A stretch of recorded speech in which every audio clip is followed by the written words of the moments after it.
Together, huh? Yeah. All right. Zet and Sonny. Yes. Sure. You guys grew up in a family of a lot of kids, right? Well, we were five, full siblings. So it was a sister, me, our brother Joey, Sonny, and our brother Danny. We have since discovered that we're more. We're 15 in total. 15 in total. Half siblings. Our father wasn't a very faithful person. So he had, we don't know how many women there were. We're calculating that there were five other women. And we have since found 3 other half siblings. I found 2 12 years ago, Gabi and Diana. And I found one this year, Michael. I have been looking for him for over 20 years. We're going to meet him tomorrow. In your childhood, how would you describe your childhood with yours? Brutal. It was brutal. What kind of stuff were you going through? Well, our father, his name was Joseph Jesse Espinoza. He was a professional criminal from East LA. And he got involved in the sex industry. And this all happened during the golden age of porn. And it also happened during the Christian revival of the 1970s. So he owned adult bookstores that also had peep shows. He owned a brothel, which he named after me. And he owned a Spartan Mail Service, which actually distributed all of the stuff that he made at JE Enterprises around the world. What was he distributing? Child pornography. Child pornography. When I was 4 years old, Sonny wasn't born yet. I'm 8 years older than him. So at the age of 4 years old, my father was being investigated by a lot of undercover FBI agents. And so he didn't want his prints on anything. So our eldest sister and Joey and I, Joey was 3, I was 4. Our eldest sister was almost 6. We started going to the warehouse, JE Enterprises, every Saturday. And we each had different tasks. So I was on packing duty. Joey was on what he called dildo detail because my father produced dildos. And so Joey had to snip the extra rubber off the dildos that were packed, that were actually made there. And he also had to put hair in the testicles. He had very dexterous fingers. He was a natural-born athlete. And our eldest sister was in charge of dusting everything, which it was everything. It was lubricants and butt plugs and cock rings and whatever you could imagine. But You guys were kids. I was 4. Wow. We were children. So my father, being investigated, didn't want his prints on anything, so I was in charge of packing the kiddie porn. Yeah. And I remember the first time I saw it, he said, okay, Susie, mija, you're gonna pack this. Just pack it, put it in these boxes.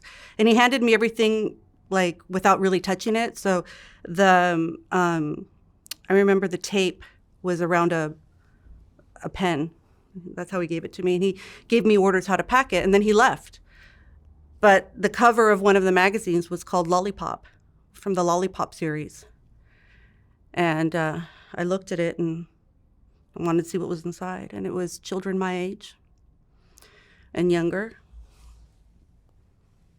doing things that they do in those things. It was terrible. And when he came, I said, "What's this?" And he said, "Hey, I told you to pack, not to look." And I said, "But why are they doing this to them?" And he said, "They like it." And I said, "No, they don't. They don't look like they like it." And he said, I had to pack it. So that's what I had to do every weekend. Did your mom know what was going on? Our mother she knew. She was She suffered from mental health issues, and she tried to end her life several times. Both times I called for help. I don't want to say I saved her, but I did call for help both times. The first time I was 4, and the second time I was 6. And the second time, she actually did it in front of me. So she was addicted to barbiturates at that time. And it was just us both in front of each other while she cooked dinner. And she told me that that's what my father wanted to have for dinner. And she took a pill and a drink of wine until there was no more pills. There's no more wine. And then I just saw her, like, she collapsed. I'd like to thank BetterHelp, who's the sponsor of today's video. How'd that go? Sometimes this job is just too tough for me. It just is. What do you mean? We go through so much week after week after week. There's all this one drama and another, and there's so many difficult people to deal with. I mean, thank God I have somebody to talk to that just helps me understand, helps me calm down, helps me see through all the clutter and all the craziness that I have to go through, especially with this project. And that's where BetterHelp, who's sponsoring this video, is so helpful. It's just like, you can call this guy for anywhere. You can call him from your car, from work. I can go in the office, shut the door. I can do it at home. I can do it anywhere. It's great. It's just so helpful to have somebody just to like air your all your garbage on. It's very helpful. And make sense of it. Yeah. I think it's great that you're able to work that into your schedule. I know that it's changing all the time. Yeah, no, the schedule is crazy, but with BetterHelp, you can schedule it so easily. You just like, and for people that are looking for a new therapist, you call BetterHelp and you can get referred usually within 48 hours. And if you don't like that therapist, they'll you just keep trying until you find somebody that you click with. It's a great way to operate, and find somebody that just works for you, and then it becomes like your regular thing. It's really wonderful. It's great to have each week to reset a little bit. It's a reset. Yeah, that's exactly what it is. It's a reset. But BetterHelp connects you with a licensed therapist who's trained to listen to you no matter what your area that you need help with is. And it's just great to have somebody that's unbiased, that just listens and helps you understand. I've seen you go into your sessions feeling a little bit pent up, and when you're done with your sessions, you just have this ease about you. I'm a different person. You're a different person. I'm a it's different so person. helpful. Yeah, it really calms you down and just helps you, it gives you peace with everything that's going on. It's really helpful. I wish some of our subjects that you interview knew how amazing therapy. Yeah, therapy is it's such a beautiful fix. And sometimes it works quickly, and for other problems it takes longer, but either way it works. It just takes the willingness to open up and find out what's there and figure it out. And a great therapist can help you do that. If somebody needs help, it's so easy to let BetterHelp connect you with a therapist that can help you figure out your issues. You visit betterhelp.com/Soft White Underbelly, or just choose Soft White Underbelly during sign up, and you get a discount on your first month. All right, and now back to the video. So I called our grandparents, and my grandfather, our paternal grandfather, came, and he threw her under the water, and they took her away. They took her to a mental hospital. She underwent electric shock therapy and cold water therapy, and she was gone for the whole summer. And when she came out, she was a born-again Christian who believed that it was her mission from God to save our father's soul, and that she had to submit completely, as the Bible said. So anything our father said, she did.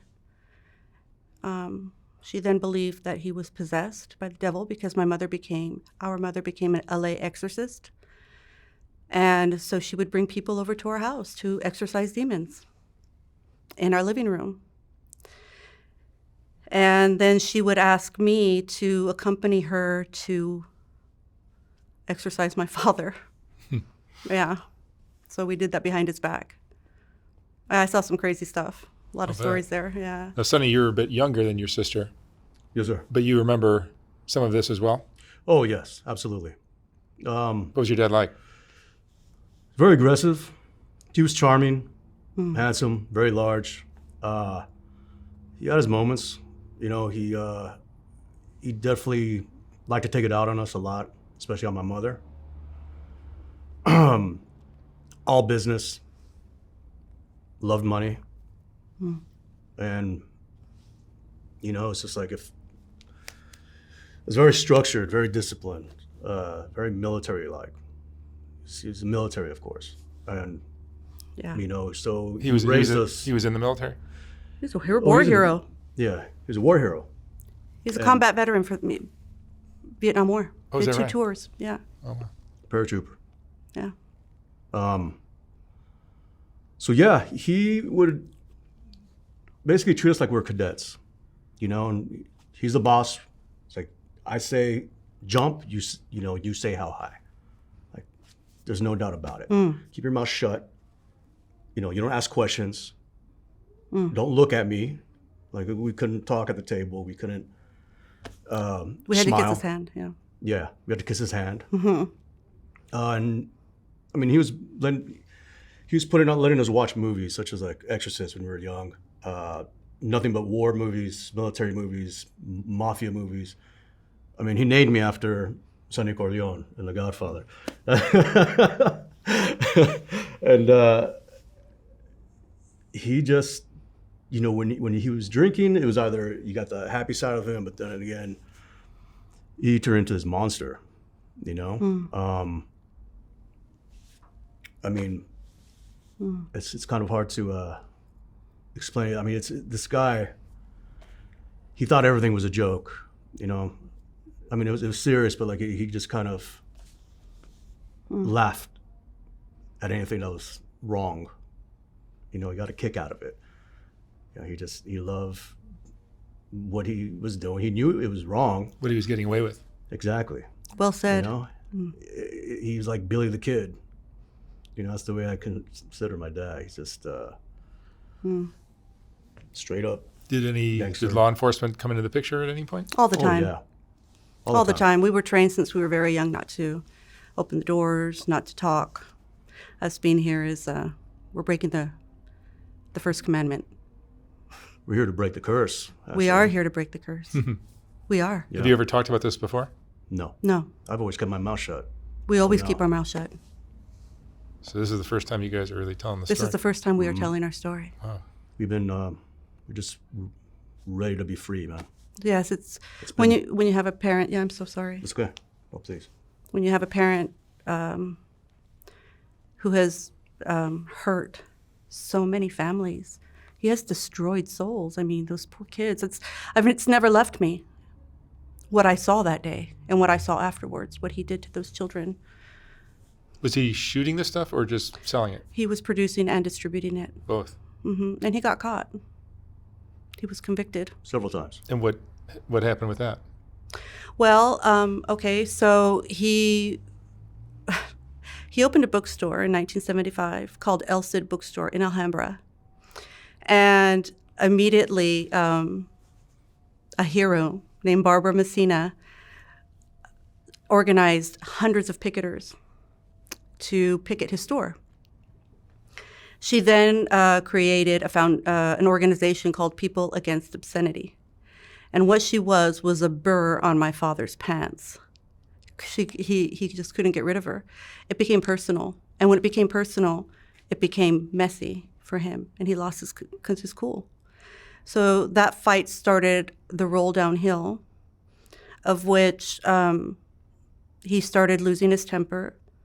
He got convicted for shooting a man, and he was sent to Chino for that. Afterwards, he was convicted of distributing child pornography. That case was in West Virginia. But he also had a case against him in Texas where he spent some time. By this time, of course, Sonny was already born. Our mother, oh my God, she wouldn't even say hi to us. It's like, hi, Mom, praise the Lord. You know, everything was, she'd go around the house. And rebuke the devil in electrical appliances on our blender sort of thing. So the day she died, she was like Yeah, that. she was like that till the day she died. So your And mom is gone now, Yes. but your dad, he's still at large, yeah. And I say still at large because when this avalanche that Barbara Messina, my personal hero, she started, it was one case after another. So he was convicted of attempted homicide, racketeering, extortion, of course, transportation of kiddie porn, obscenity charges, and blah, blah, blah, blah, blah. Assault on a police officer, assault with a deadly weapon as well. When all this happened, he pulled some strings because our father had connections with organized crime to get tried in California. So he was in Texas at that time serving, and someone pulled some strings, got him into a minimum security prison in Arizona called Safford, which has a long history of a lot of people escaping. And literally our father just walked out one fine day before he was going to face trial in California for attempted homicide. He escaped. And our mother left me, our eldest sister, our full sister, and Joey alone. Didn't tell us, just left. We woke up and no one was there. I remember running. I was running to find Sonny because I took care of him a lot.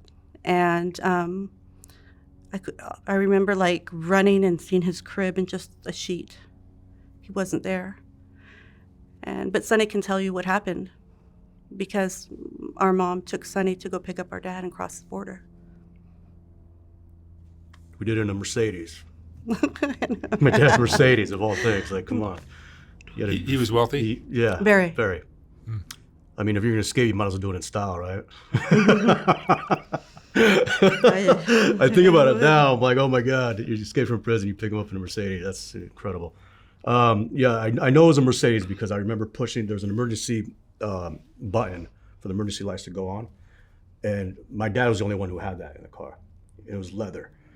I remember pushing that button and my mom would be like, no, don't do that. Don't do that. You're going to create a scene. You're going to, create attention. So I stopped and I remember like stopping at Walmart's. No, I'm sorry. It was Kmart's and picking up like jeans and white t-shirts, of course. She got me a coloring book. She just picked up the necessities. I didn't know what was going on. We stopped somewhere along Arizona, New Mexico, stayed with some family members overnight. And from then on, the last thing I remember is it was nighttime, maybe early in the morning somehow.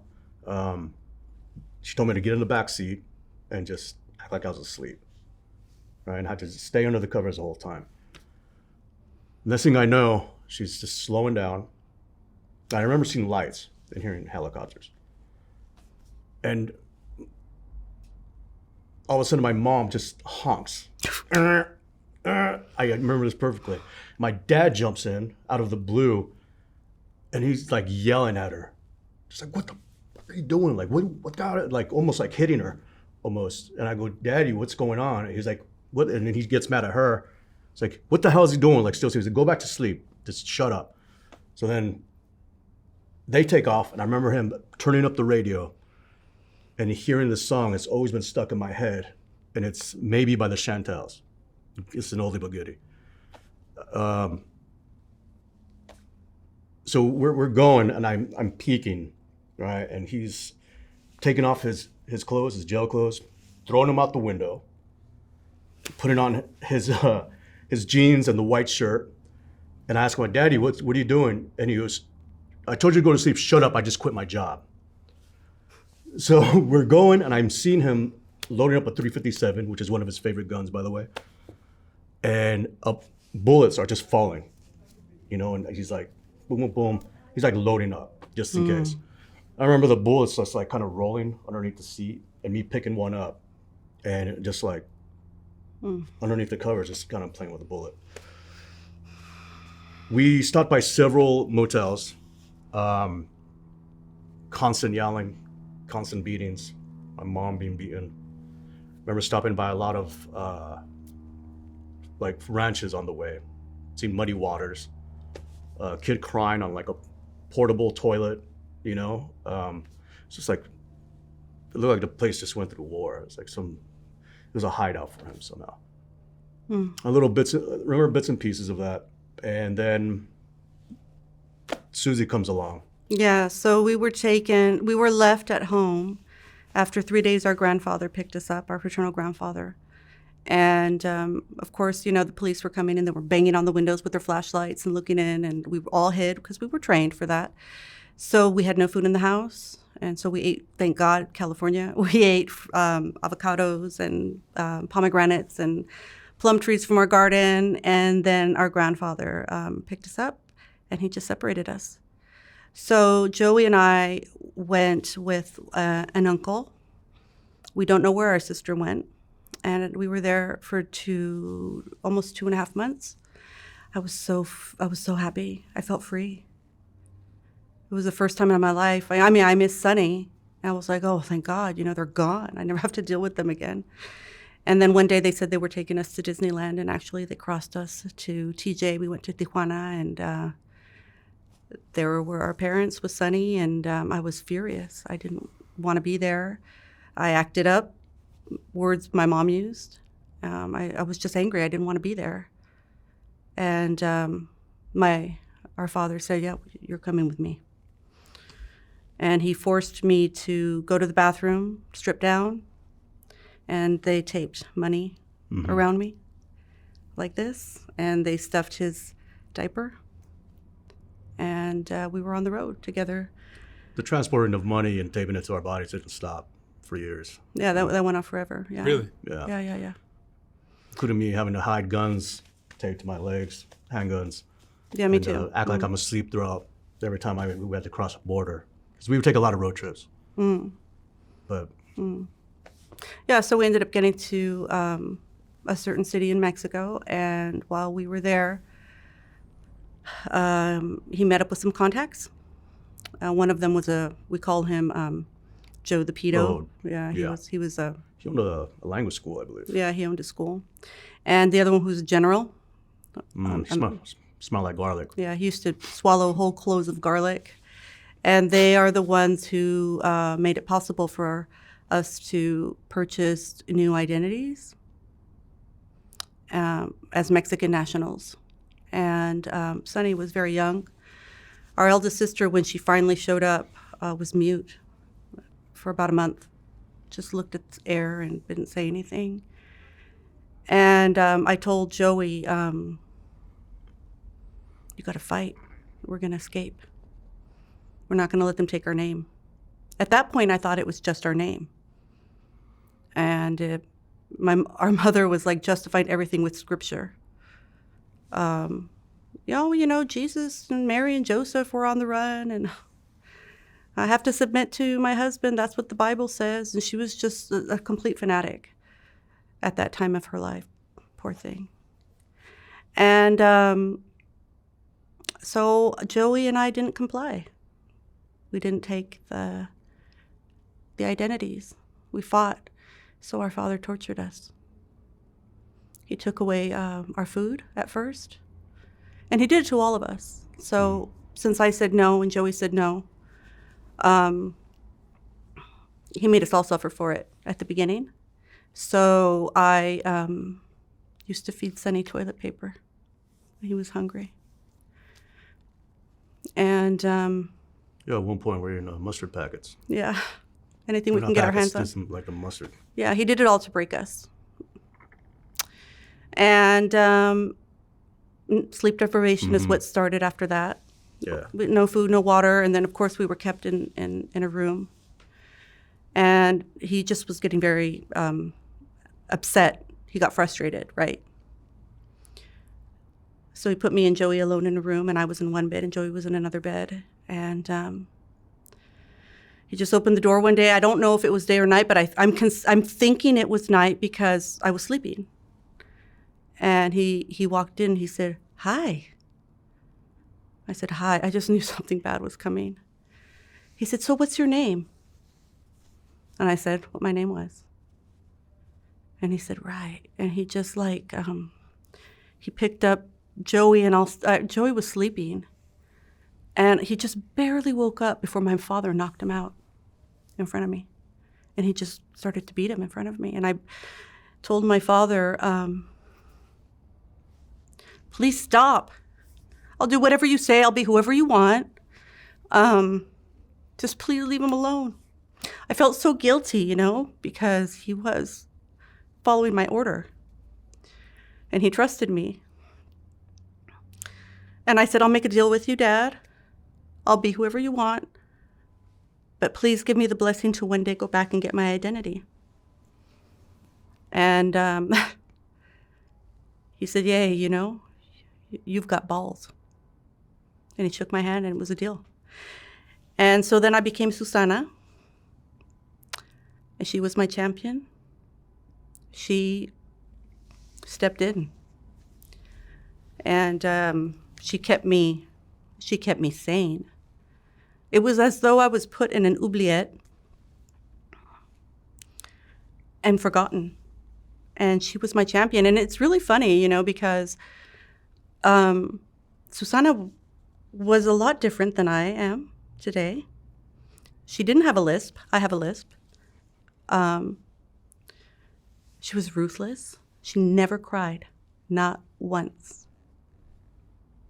And she was very cold-hearted. She was what was needed at that moment to get through that. And then, of course, we began the induction, which we all had to go through, which was our father taught us how to live on the run, basically. How many years did this go on? 5, 6 years. Because it wasn't just a name. It was everything. It was your background. It was where you're from, who your grandparents are. So it was over and over and over again. That was just the story of who we were. But the other part was also how to deal with law enforcement if they should ever come pick us up. So our father always told me, when I'm through with you, you'll be able to pass a lie detector test. And, he taught us how to lie. Live a lie by telling the truth. Be chameleons. Yeah. The point is you always had to tell the truth. There always had to be a grain of truth in whatever you said. And unfortunately, that's what ruined our brother Joey. Yeah. He didn't know who he was, ever. What happened to Joey? So, go ahead. He drank himself to death. May 12th, 2023. 11 months and 6 years ago.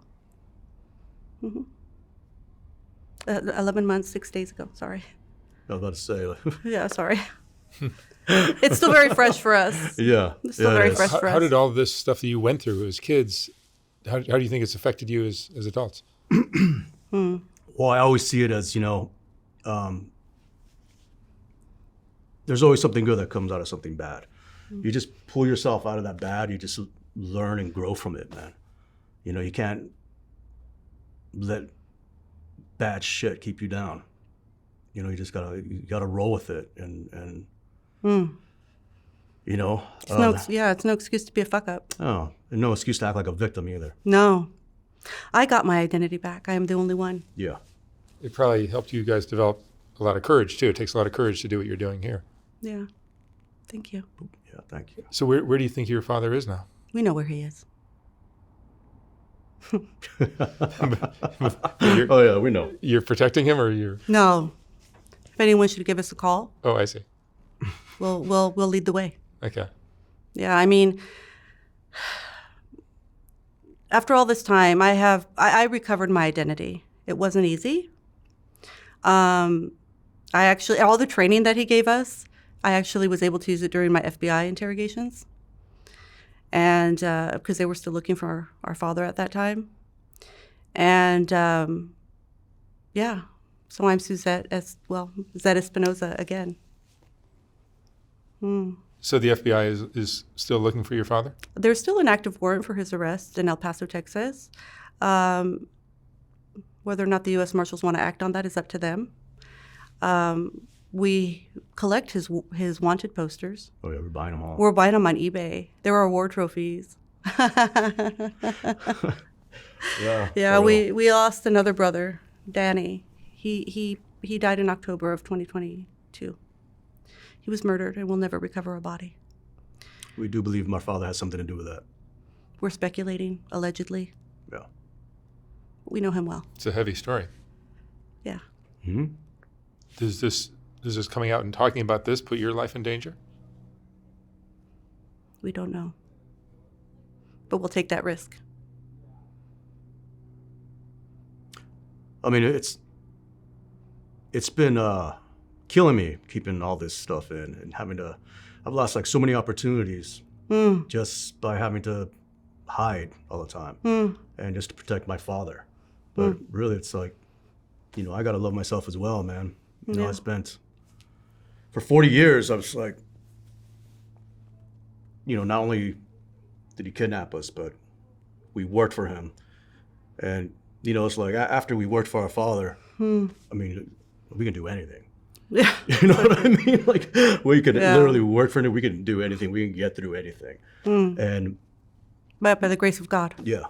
So Yeah. her and I, we always had different views. I mean, we worked for our father for all these years, learned to run the business, work for the family, but we had other plans for ourselves. And he didn't like that we thought differently.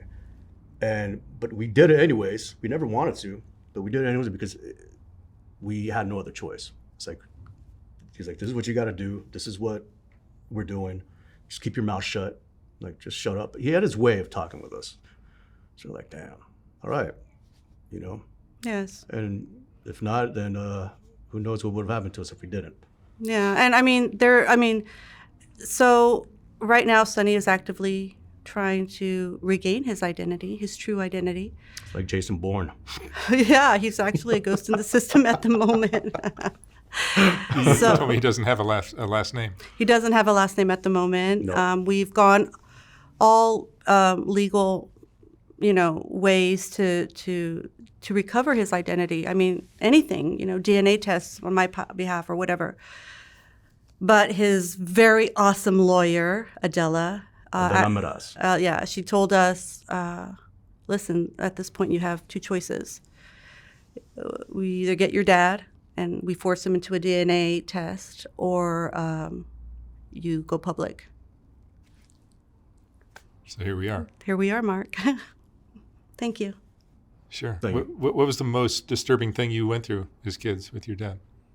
See, for me, I don't know what it was for Sonny, but for me, it was watching all of my siblings and my mother lose themselves to a false identity. It was terrible. They just changed. And then it was like years afterwards, it was like cold water was thrown on them. Like, whoa, this is not who I am. And fighting against themselves to try and recover themselves. And that is something Joey could never do. So we're here also for him and for Danny. May they be remembered as who they were, They were Espinosas. Wow. Yeah. It's a lot to live with. It's been A difficult. lot of secrets. But it feels good to be here in California, our home where it all happened, Yeah. and say that our father corrupted the lives of so many people, and we're here to speak on that. It makes me proud. What are you hoping to see happen? What would you like to see happen? Well, I would like to see retribution and redemption for those who have lost themselves due to my father, anyone who has. It's important to remember that there is a way to suffer well. When you suffer well, you fight yourself. You fight your ego, you fight your pride, you fight your anger, and you surrender to yourself. There's no way you can become a victim once you know who you are. And it's not about a name as much. It's about you being authentic, right? So our father is a very corrupt individual. That is not who we are, right? We would like people, especially those our father's lives, our father, contributed to their lives negatively. We'd like them to stand up, fight for themselves. Don't give up. Don't give up. It's all worth it. Fight the good fight. 100%. What do you think the biggest change that happened in you as an adult from what you went through with your family? Like you seem to be very, your feet are firmly planted That's what I used to tell in doing Joey. what's right. I used to tell Joey this all the time because Joey, as did Danny, they both fell into drugs and alcohol. And addiction will eat its young. Mm-hmm. And I would always tell them, every time you do this, he wins. Fight. You can do this. Come on, don't be loyal to him. Be loyal to a cause. Be loyal to love. Be loyal to being a good person. That's what you have to be loyal to. Fight. You don't always win, right? No. But just being, at one point a victim, of feeling very hopeless, having everything taken away from us.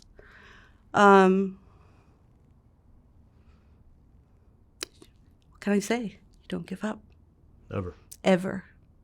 Do you think you and Sonny have maybe just different personality types than some other members of your family? Like you seem much more resilient, maybe.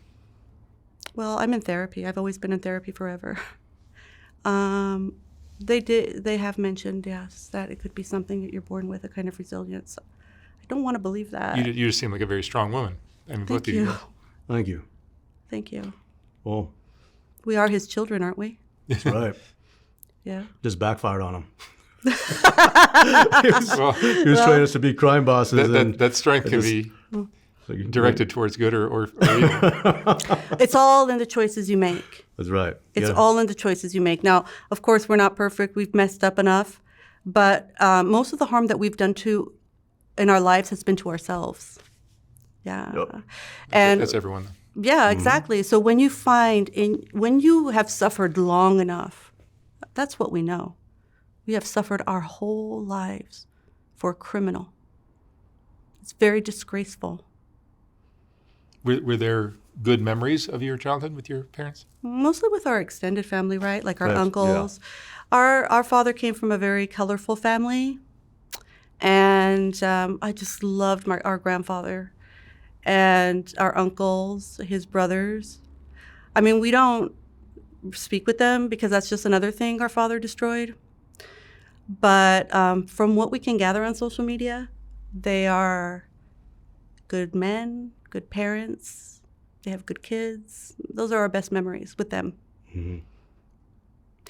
Our father would never hit us or hurt our mother in front of them. They would have not allowed it, obviously. So those were safe moments. Yeah, they're all funny. I'm